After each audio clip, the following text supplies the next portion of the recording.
Bueno, pues vamos a comenzar esta tarde, que vamos por la semana 3. La primera semana estuvimos hablando qué es la sana doctrina y para qué sirve. Y la segunda semana estuvimos viendo que la sana doctrina sirve para el amor. Esta semana toca, la sana doctrina sirve para la santidad. Entonces vamos a empezar con el libro y dice, para empezar, vivimos en una era de saturación de información, correos electrónicos, blogs, mensajes de texto, noticias las 24 horas, Twitter, entre otras cosas. Suman cantidades inmensas de información que diariamente pasan por delante de nuestros ojos, ¿no? Eso es lo que vemos todos los días y es lo que está a nuestro alcance, ¿no? Los medios de comunicación y las redes sociales. Pues en este estudio vamos a considerar un tipo de información específica, que es la sana doctrina. ¿Vale? La sana doctrina tiene el propósito de parte de Dios de producir un impacto drástico en nuestras vidas como cristianos. Concretamente, hacernos crecer en santidad. Eso es lo que vamos a tratar en esta tarde. Hemos estado orando, hemos estado intercediendo por estos niños que están enfermicos y también orando por esta situación específica que está pasando Colombia. Y ahora vamos a relajarnos en el Señor y a ver qué es lo que el Señor tiene esta tarde preparado para nosotros. Y vamos a ver la idea principal del estudio de hoy. Es que la sana doctrina es el medio principal por el que los cristianos crecen en santidad.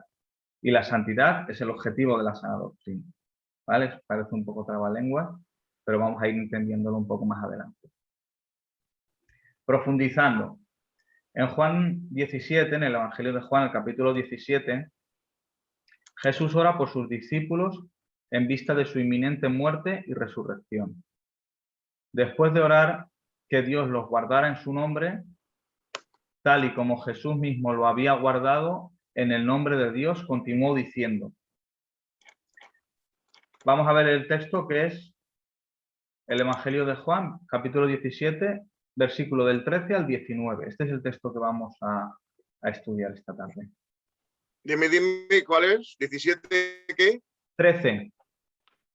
¿Antonio? Versículo 13. 17 del 13 al 19, ¿no? Sí. Vale. Muy bien.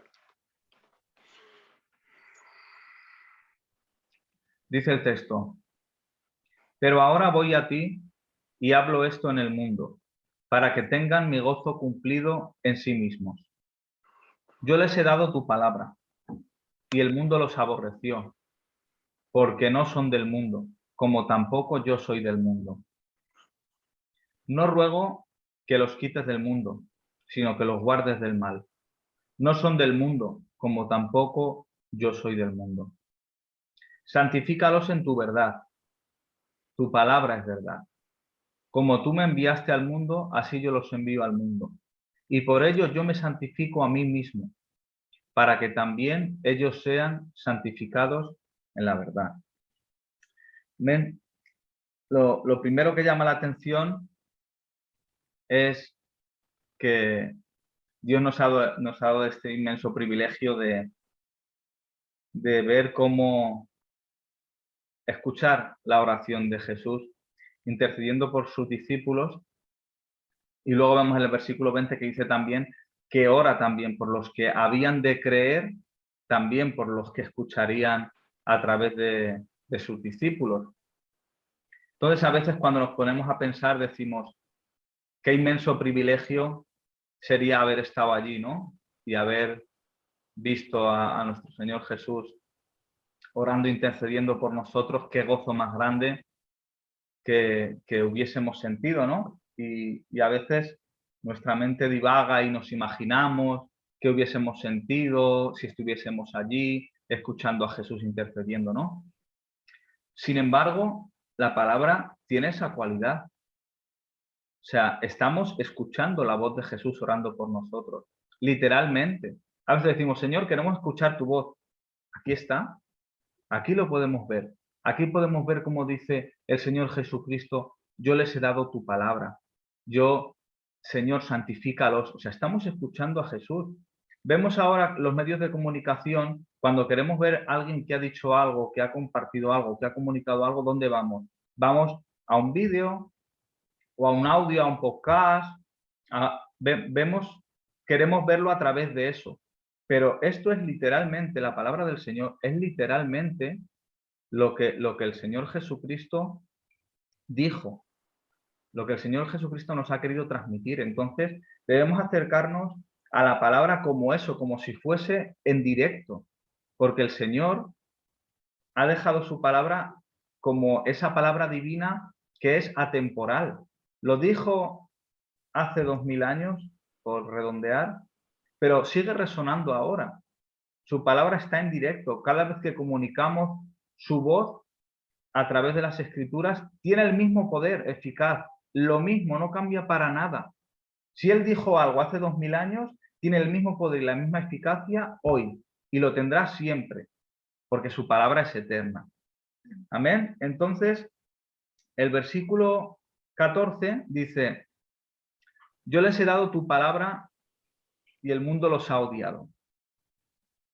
Qué cosa más curiosa. El Señor nos da su palabra y lo siguiente es que el mundo nos odie. Y es así. Nosotros nos acercamos al Señor y ya de repente nos encontramos que somos enemigos del mundo. No porque nosotros los veamos como enemigos, sino porque ellos nos ven como enemigos. Por eso el Señor Jesucristo también dice más adelante eso, que a Él también lo odiaron. Entonces, ¿qué palabra es la que el Señor Jesucristo dice? Yo les he dado mi palabra. Esas son las enseñanzas que el Señor Jesucristo compartió a sus discípulos, la de amar al prójimo, la de perdonar, la de cuál es el verdadero sábado, la de cuál es el verdadero perdón, la verdadera ofrenda. Esas son las palabras que Jesús le dio a sus discípulos.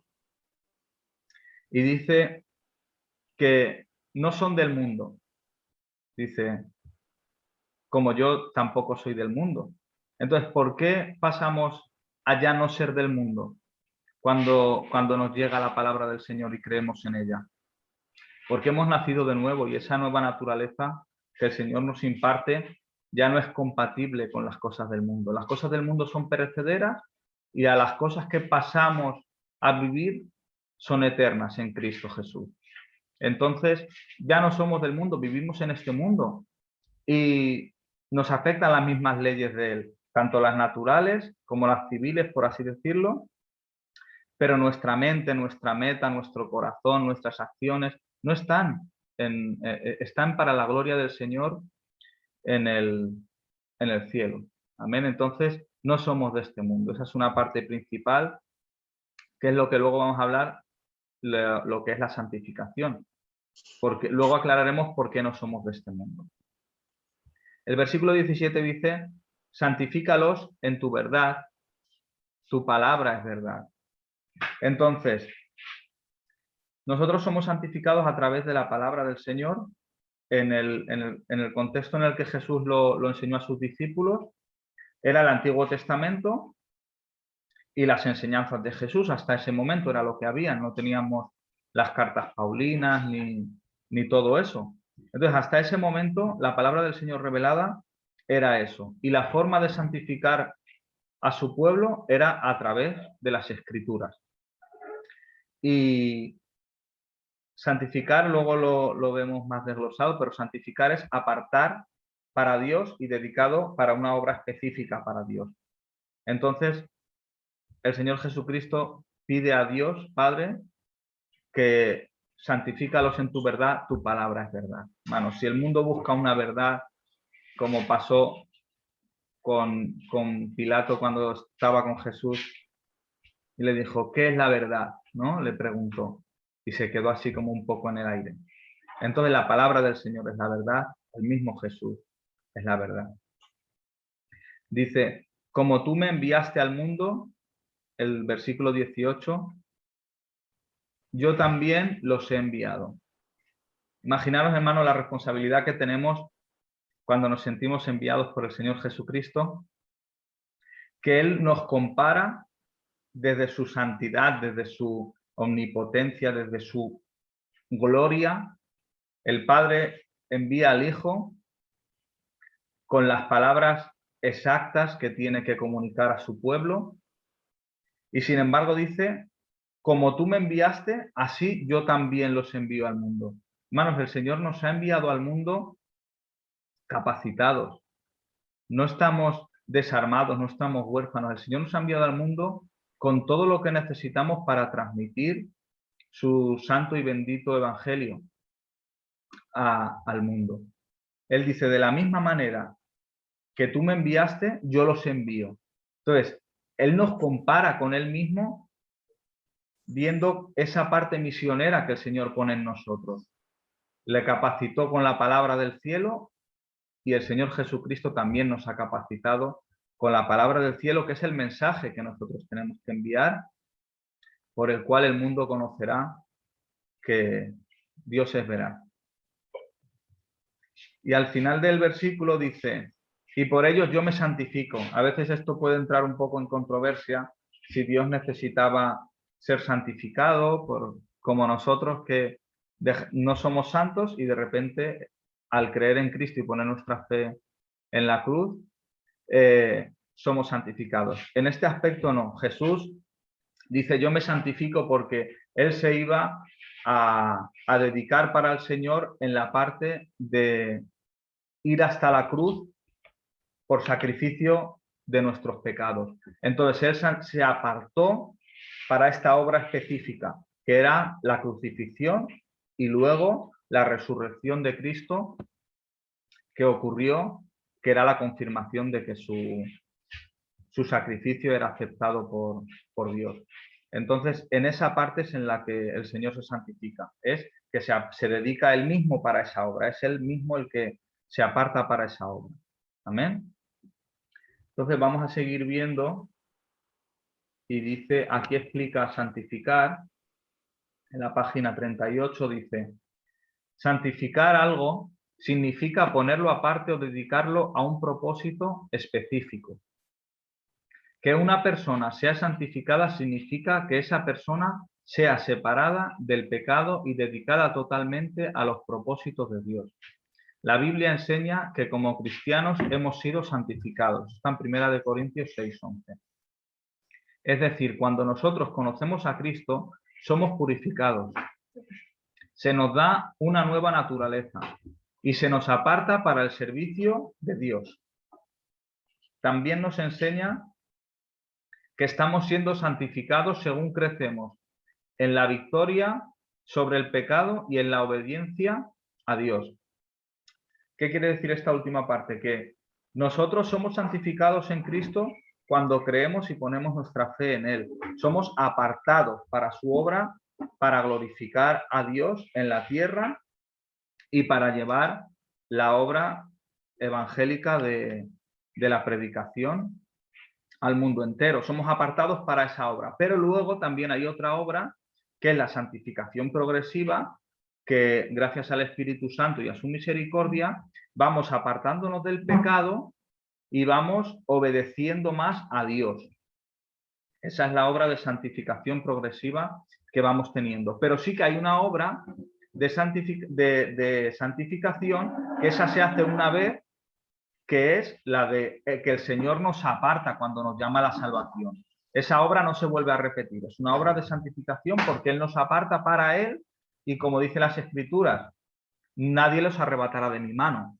Entonces, esa es nuestra fe que tenemos en el Señor.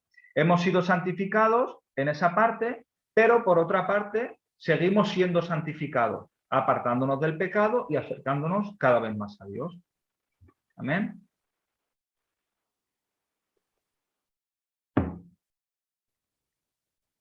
En Primera de Timoteo, el capítulo 1, versículo del 8 al 11, Pablo muestra que la vida y la doctrina son inseparables. El apóstol escribe, pero sabemos que la ley es buena.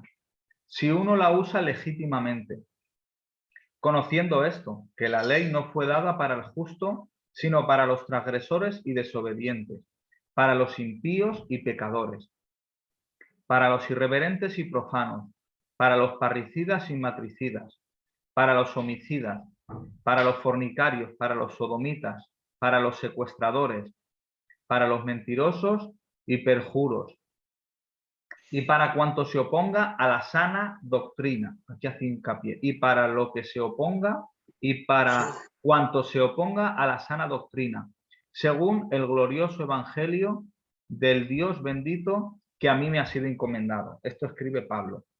Entonces vemos que todos esos pecados que nombra aquí, una gran lista, era consecuencia a oponerse a la sana doctrina. Amén. Entonces, ¿qué es lo que tenemos que entender? Que la sana doctrina es lo que nos hace conocer a Dios, y por cuanto más conocemos a Dios, más nos apartamos del pecado y más nos santificamos porque nos acercamos a Él. Cuanto más cerca estemos de Él, esa obra de santificación se va efectuando, porque cada vez que conocemos más a Cristo, cada vez su imagen es más formada en nosotros. Entonces, ¿qué es lo contrario de la sana doctrina? La falsa doctrina. Hermanos, hemos visto, por lo que nosotros hemos conocido, hemos vivido, ¿qué es lo que ha ocurrido con todo esto del falso evangelio de la prosperidad, con las profecías de que iban a acabar con las pandemias, profecías que iban a acabar con muchísimas cosas, con tsunamis, huracanes? ¿Qué ha ocurrido? ¿Cuál era el origen de toda esa mentira? Porque todo eso es una mentira del diablo. El origen de todo eso era una falsa doctrina, hermanos. Ese era el origen, una falsa enseñanza. Esa falsa enseñanza, ¿a qué llevó? Al pecado, de mentir, de robar, y estamos hablando de predicadores falsos. A mentir, a robar, a engañar, llegar a gente a morirse por quitarle pastillas que les habían recomendado los médicos, y ellos decían que eran sanos, y como no, ya no tenían que tomar pastillas. Entonces ha llegado a morir gente hasta ese punto. Gente llegar a donar su dinero y quedarse en la calle con sus hijos. Entonces, eso, ¿cuál era el origen? Repito, una falsa doctrina, hermanos. Entonces, cuando nosotros estamos en Cristo y queremos edificar una iglesia basada en las Escrituras, basada en Cristo, lo que tenemos que hacer hincapié es en predicar y estudiar la sana doctrina. Porque la sana doctrina no es el hecho de, como siempre hemos dicho, de gente estudiosa que se pone delante de un ordenador, de un escritorio, con detrás una biblioteca llena de libros. No estamos hablando de eso, hermanos. Ojalá y el Señor nos capacitase a todos para ello, pero no todos somos llamados a eso ni tenemos esa capacidad. Pero sí que el Señor nos ha dado la iglesia, nos ha dado ancianos, nos ha dado lo principal, que es su bendita palabra, y con eso, hermano, tenemos suficiente para poder practicar y vivir la sana doctrina. La sana doctrina, como hemos dicho varias veces, si le cambiamos el efecto de la palabra, o sea, doctrina es enseñanza, literalmente del griego. Entonces, es enseñanza bíblica, no tiene más vuelta de hoja. No podemos decir, no, es que la sana doctrina es mi propia percepción de lo que es Dios o lo que yo veo lógicamente que esté bien, hermano. Ponemos un ejemplo, la medicina. Si yo me pongo a pensar en la medicina y a lo que sería lógico para mí entender y para mis estudios que yo tengo, sería un desastre y medio mundo moriría si se basase la medicina en lo que yo creo, lo que yo pienso. ¿Por qué? Porque hay una base reguladora que habla la medicina, enseña la medicina, hay unas prácticas, unos ensayos, los cuales se rigen en eso de la medicina.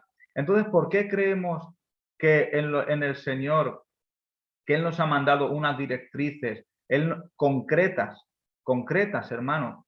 ¿Qué ocurrió con el arca? El arca, ¿por qué no se hundió? Porque le dijo que de tanto a tanto tenía que medir tantos codos. porque la tenía que calafatear con esto y con esto, porque tenía que poner divisiones entre esto y esto, unas plantas entre esto y esto.